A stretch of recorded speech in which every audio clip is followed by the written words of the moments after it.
This Torah class is brought to you by TorahAnytime.com. Okay. Imagine if you found out that there's somebody writing a book about you, and they had written a book about absolutely everything that you had ever done, everywhere that you had been, including where your thoughts have been, every direction your eyes looked, everything that entered your ears and everything that came out of your mouth. And it reveals all of the secrets. Can you imagine what a book? Bestseller. Incredible. Revelation of your life. Here it is. And you found out about it as it was going to print. And by the time you heard about it, by the time you could do anything about it, the books already were piled up in the container, wrapped around with the plastic, ready to be shipped off around the world. Everyone's going to finally know everything about you. Every single detail. What you've done, what you've looked at, what you said, what you heard, where you've been, everything, Rabbi say. Every secret that's inside is in that book. Everything's there. What would you do to erase the book? What would you do to burn the pile of books? We don't want anyone to see this. How embarrassing. Everyone has to see come on. It's embarrassing. You have an opportunity to burn it, to get rid of it, to erase it. What would you do? How much would you pay? And the answer is, Rabbi Isai, the day of Yom Kippurim is exactly that day. The day of Yom Kippur is an opportunity to take everything that we have done, said, heard, thought about, erase it. A brand new slate, a brand new book, a brand new page. Let's start again. What a fresh. What would you do? And all it requires is to go seriously through a day of Yom Kippur. And that in just Be'ez Hashem in a few days, we're all going to have that opportunity. The opportunity is there. We have an opportunity to erase everything, to start afresh, brand new slate. It's up to us to use that opportunity. When you go into the Indian of Chuva, I want to spend a few minutes on understanding what is this Chuva business. The Chazal tell us already that Chuva is a Bria Chadosha. It's a creation that the Rabbeinu Shalom created in the world. It's a Metzias that the Rabbeinu Shalom had to create. The Gemara tells us, it's Yerushalmi, in the second parak in Masechtas Makkos. The Yerushalmi says they asked the Rabbeinu Shalom, if a person does an Aveira, Chas v'Shalom, what is he meant to do to erase it? What's he meant to do to have a kapara? And they asked the Rabbeinu Shalom again and again, and Yerushalmi tells us, until eventually Rabbeinu Shalom says, do tshuva. If Klal Yisrael do tshuva, they get a kapara. Explains the Slonim Rebbe Nesiva Shalom, a beautiful yesod. He says, and he has a whole chelik there in Hakdama to tshuva. He says that if a person, Rachmana litzlan, would have a limb chopped off, Rachmana litzlan, his limb got chopped off, is there any way to fix it? Not really. Once it's off, it's over. Says the Slonim Rebbe, it's the same thing with an Aveira. You do an Aveira, it's over. You did it. You Kaviyachal slapped the Rabbeinu Shalom in his face. You basically turned your back against your Creator. You caused the distance. You did everything wrong. It's over. There's nothing you can do about it. Absolutely nothing. It's a balmum, and you're going to remain that way.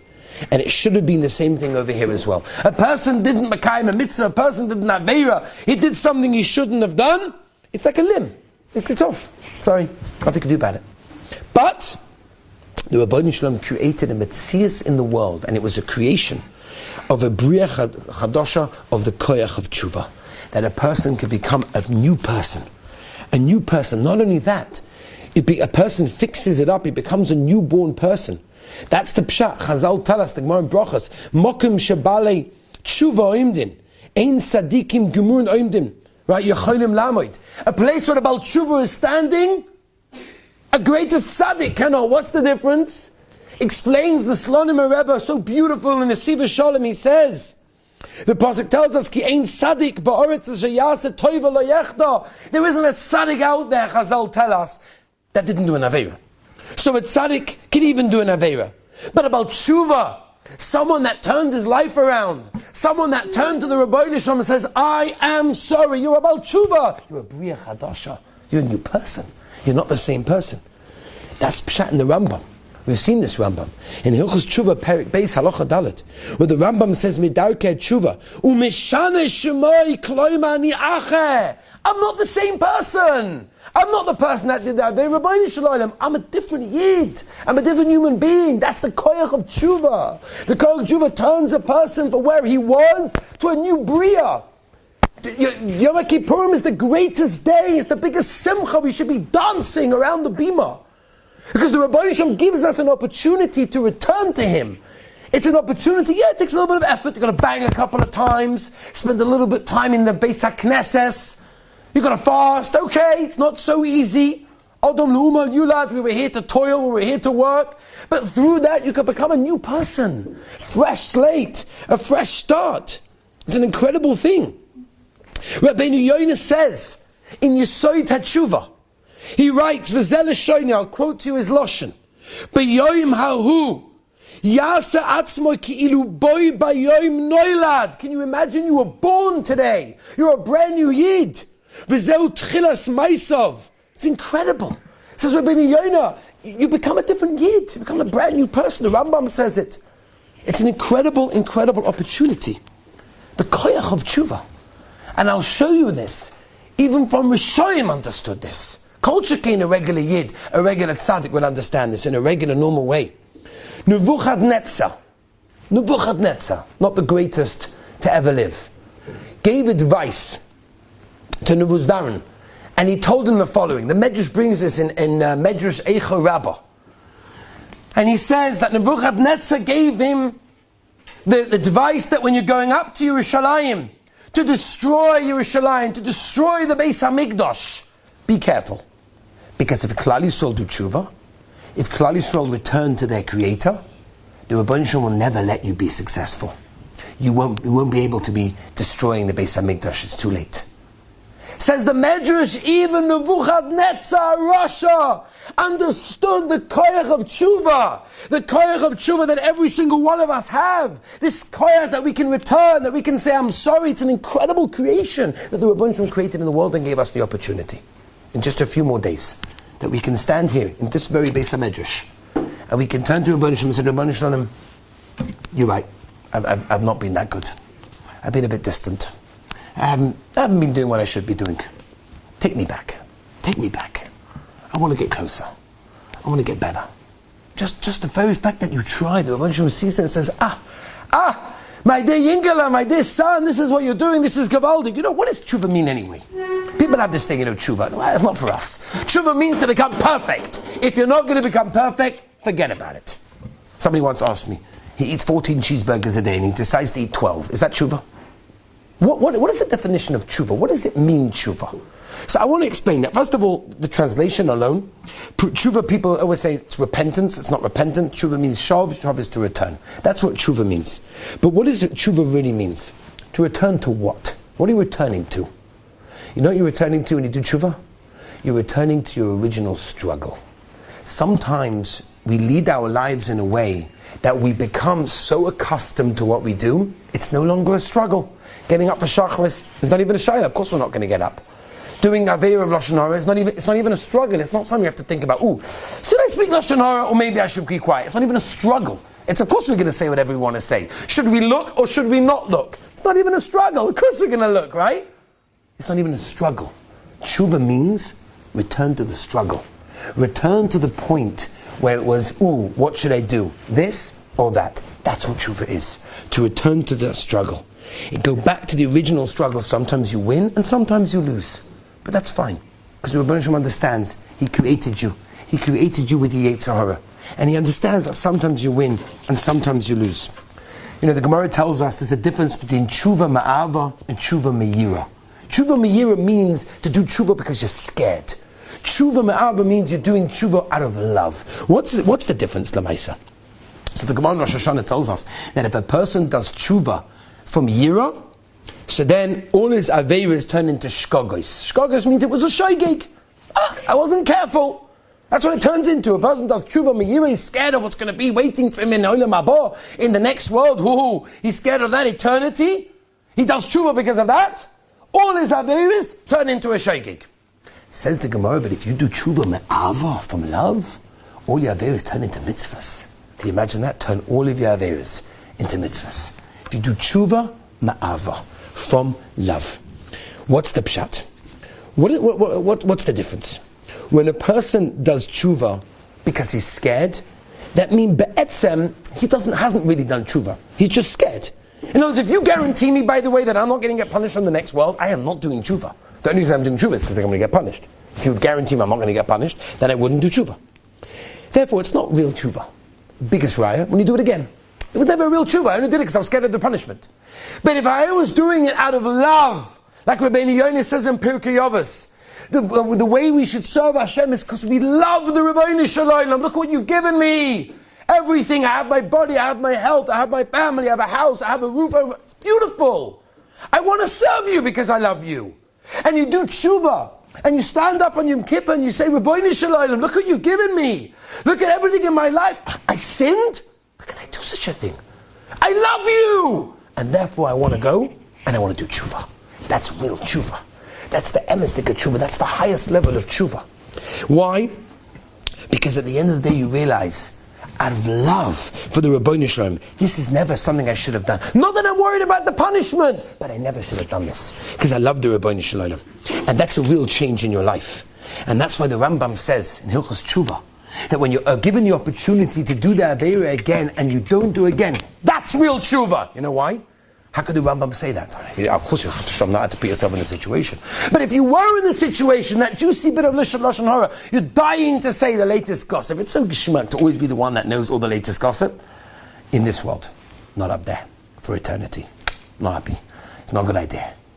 But if you really did tshuva because you love Hashem, how can I speak Lashon Hara? How can I speak back about another Yid? About another Yid? There's a Yid. He was created B'Tselem Elokim. The Ohr Chaim HaKodesh says nowadays all Yidden have this. The Goyim not necessarily, even though originally they did. Now it's by you can speak badly about another Yid. You can insult another Yid. You're going to put somebody down. You know what that is? Put somebody down. You can hurt him for life. You can hurt someone forever and ever, for his entire life, because you put him down because you wanted to feel good, because you built yourself up because now I'm better because I put him down. When a person does tshuva because he realizes what the Ribbono Shel Olam did for him and how everything in his life comes from Hashem, he's got so much love for Hashem. Ribbono Shel Olam, I'm sorry for doing that. How can I do that to you? Any child that loves his father and he does something wrong to his father, he's embarrassed. It's my father. Look what he's given me. He's given up his whole life. He's paid for he's done everything for me. My father, who's got it? But when you love your father, you feel bad that you did something against him. When you love the Ribbono Shel Olam, you can't bring yourself to do it again. Says the Rambam, that's real tshuva. Real tshuva is when you're back in the situation and you don't do it. That's real tshuva. But real tshuva means real. The Dubna Maggid brings an incredible mashal. And he says, a mashal of a person, said the Dubna Maggid, of a villager who's far away, ignorant person, had no idea of anything, and he once came to a big city with buildings and everything. And he stayed in one of the local hotels. He was enjoying the scenery, enjoying the skyscrapers. It was incredible. And in the middle of the night, he gets woken up by the sound of drums. And he's like, hello, what's going on over here? Drums in the middle of the night, what's happening? It's not like it's a yeshiva, and you hear drums in the middle of the night. It's the middle of the village, the middle of the city. There shouldn't be drums going on in the middle of the night. People care about other people sleeping because they want to get up to shachris. But he's like, what's going on over here? No, what's drums? They tell him, no, there's a fire. What do you mean there's a fire? What's drums, fire? What shaykhs? He says, no, whenever there's a fire, where we don't have, all the modern necessarily technology, so we basically drum, and they drum to them, and eventually the fire people hear about it, and they start running over with water, and this way you can put out the fire. That's incredible! That's unbelievable! I've got to tell my people, I've got to tell where I came from, they got to do this! So he buys a drum, and he comes back to his original place, and he says, Rabbi Sai, fires are finished. No more destroying of people's fields and people's warehouses and people's houses. I got a drum. They're like, a drum? How's that going to put out a fire? No, just wait. Rega, it's going to be okay. Next time there's a fire, I'm going to sort it out. Okay, no problem. Bit of an interesting guy. What did he do over there in that city over there that he came back over here in such a state? And the first fire, he started drumming, and they're like, okay, no, what's happening now? Give it a minute. You're going to see. They're going to start running it. And obviously, as we know, right, different ways of understanding this. Marshal Dubna Maggid brings it in so many different ways. You can't just drum. You can't just bang. You can't just bang, Oshabnu, Ogadnu, Al-Khait. It doesn't work that way. You can bang as much as you want, as hard as you want. It's not going to help you. It's about being real. It's about building something on Yom Kippur. It's about becoming something, deciding, making the decision that you want to return to Hashem out of the love for the Ribbono Shel Olam. And we'll end with this. In Shanghai, after Yom Kippur, in the May Yeshiva, so after Maariv, the Talmidim wanted to give Reb Chatzkel, the Rosh Yeshiva, he wanted to give him a present. And instead of going to the dining room to get the freshly squeezed orange juice and the cakes and everything that they were serving, they decided they want to give the Rosh Yeshiva a present. What's that? They're going to sit down and learn. So straight after Maariv, instead of going to eat, they sat down and they learned, and they gave him tremendous nachas. And Reb Chatzkel got up right before they were finishing, about to go to their eating, eventually after many hours of waiting. He said, Rabbi, I want to tell you a story. And I believe this story is a very important mashal that can help all of us. Rabbi Chatzkel said that there was a child was building one of these click towers. And he was patiently building floor after floor after floor. And eventually, he built stairs, a whole contraption, beautiful, high, big tower in the room. And he climbs on top of it, and he calls to all the family, look at me, I'm on top of the tower, this is incredible. And at one point, he falls down. He's in the bottom of the tower. And he says, oi, my tower fell. My tower fell. And the Tati says to him, no, your tower didn't fall. You fell. He says, Reb Chatzkel, we're holding by Yom Kippur. Many times we build ourselves towers. We build ourselves towers in our lives. We're going to be better. We're going to do this mitzvah, this Kabbalah, this chuva. Everything we build ourselves, those incredible towers on Yom Kippur. And sometimes we come crashing down and we think the tower fell. And the answer is no. The tower didn't fall. You fell. The tower that you built is still there. And Rabbi said, this Yom Kippur, Be'ez Hashem, let's build ourselves the most incredible towers. Maybe we'll fall sometimes, but at least we built ourselves the towers that we'll be able to climb back up again.